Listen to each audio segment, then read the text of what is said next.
வணக்கம் நண்பர்களே. இன்றைக்கி நம்ம தமிழ்நாட்டில் நடக்கிற ஒரு மிக சுவாரஸ்யமான ஒரு அரசியல் பற்றி பேசலாம். நீங்கள் அடிக்கடி கேள்விப்பட்டிருப்பீங்க, இந்த ஆரியம், திராவிடம், மந்தேரி, அவன் இவன்ட்டு. சரி, இதுக்கு பின்னாடி இருக்கிற அரசியல் என்ன? ஆரியம் அப்படின்னா என்ன? ஆரியர்ன்றது யார்? ஆரியர்ன்றது பார்த்திங்கன்னா, கிமு 2ஆம் 3ஆம் நூற்றாண்டு காலத்தில் ஈரான்லேருந்து 2 பிரிவான ஈரானில் வந்து காக்காசியன் மலை அப்படின்னு ஒன்று இருக்குது. அங்கேருந்து 2 பிரிவினர் வந்து ஒருத்தர் வந்து மேற்கு பக்கமாகவும் ஒருத்தர் தெற்கு பக்கமாகவும் வராங்க. மேற்கு பக்கம் போகிறவங்க தான் அயர்லாந்தில் இருக்கக்கூடிய மக்கள். அவங்களும் ஈரானியர் தான், ஜெனட்டிக்கலி ரொம்ப க்ளோஸ் ஈரானுக்கு.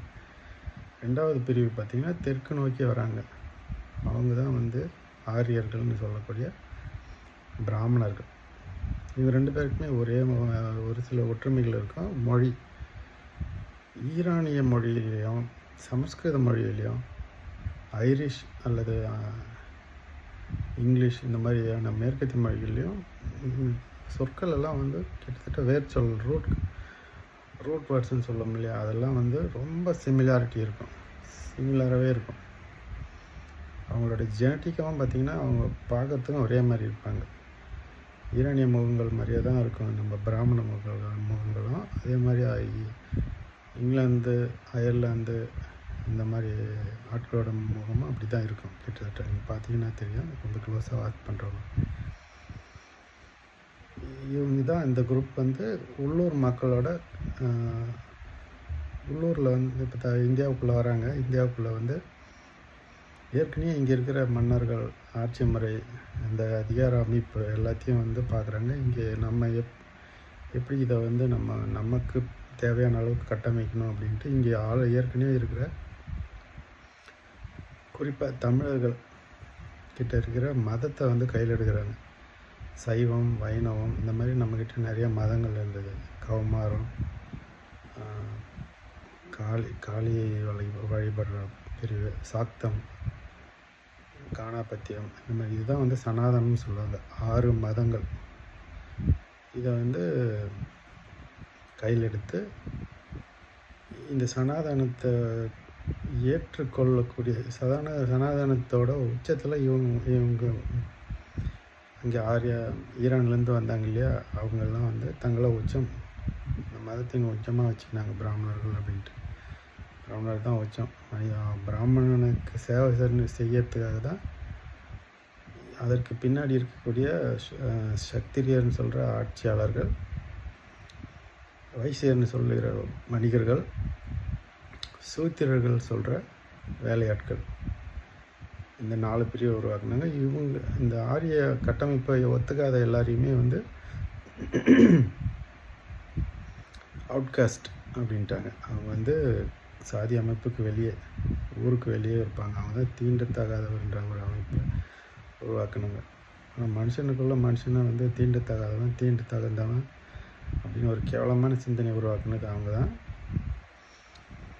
அதுக்கடுத்து பார்த்திங்கன்னா சரி, இவங்க வந்து தமிழர்களுக்கு வந்து அல்லது தென்னிந்தியா, அந்த காலத்தில் வந்து தமிழ் தான் இங்கே ப்ரெடாமினண்ட்டாக இருந்தது. கூடவே வந்து பாலி, பிராகிருதம் மாதிரியான சில மொழிகளும் இருந்தது. அதில் இருக்கிற ரூட் வேர்ட்ஸ் எல்லாம் கூட எடுத்து இவங்க வந்து அங்கே வட இந்தியாவில் பெரிய அளவு வாழ்ந்தாங்க. தென்னிந்தியாவிலையும் வந்து தகுந்த அளவுக்கு இங்கே இருந்த மன்னர்களை இன்ஃப்ளூயன்ஸ் பண்ணி அவங்களுக்கான ஒரு கட்டமைப்பு உருவாக்கிட்டாங்க. அதில் மிக மோசமானதுன்னு பார்த்திங்கன்னா, கேரளாவில் அல்லது திருவனந்தபுரத்தில் இருக்கிற நம்பூதிரி பிராமணன்றவங்க தான் வந்து தன்னை வந்து மனித கடவுள், அவனை வந்து என்ன சொல்லிக்கானுங்க, அவனுங்களே வந்து என்ன சொல்கிறது, கடவுளுக்கு நிகராக சொல்லிக்கானுங்க. அவனுங்க பிராமணர்களே வந்து மற்ற பிராமணர்லாம் ஐயங்கர்லாம் வந்து நம்பூதிரி கிட்ட போகலாம், ஆனால் தொடக்கூடாது.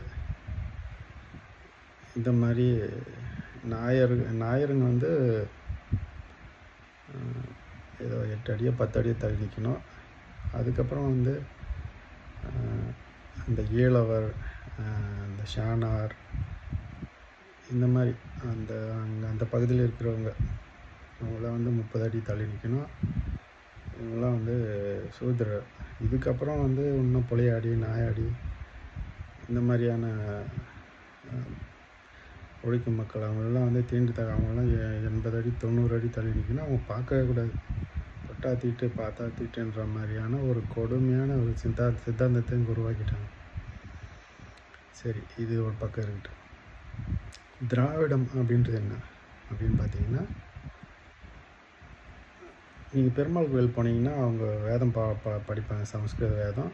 அந்த சமஸ்கிருத வேதம் முடிஞ்சு தான் திராவிட வேதம் அப்படின்னு சொல்லிட்டு நம்மளுடைய ஆழ்வார்கள், பன்னிரு ஆழ்வார்கள்னு சொல்லுவோம் இல்லையா, அவங்க படைத்த 4000 திவ்ய பிரபந்தத்தை தான் பாடுவாங்க. திராவிட வேதம்ன்றது தமிழ் வேதம் தான். சரி, திராவிடம் அப்படின்னா பிராமணர்கள் மொழியில் வந்து அவனுக்கு தமிழ்னு அவனுக்கு சொல்லத்துக்கு தெரியல, இல்லை சொல்ல விரும்பலை அப்படின்னால அவனுக்கு திராவிட அப்படின்னு பயன்படுத்துகிறாங்க. சரி, இந்த திராவிடத்தை பெரியார் பெரியார் ஈவேரான்றவர் எப்படி கையில் எடுத்தார், அதுக்கப்புறம் அண்ணாதுரை எப்படி கையில் எடுத்தார், அதுக்கப்புறம் அந்த கருணாநிதி அதை எப்படி பயன்படுத்தினார் அப்படின்றத நம்ம இன்னொரு பதிவில் பார்க்கலாம். நன்றி, வணக்கம் நண்பர்களே.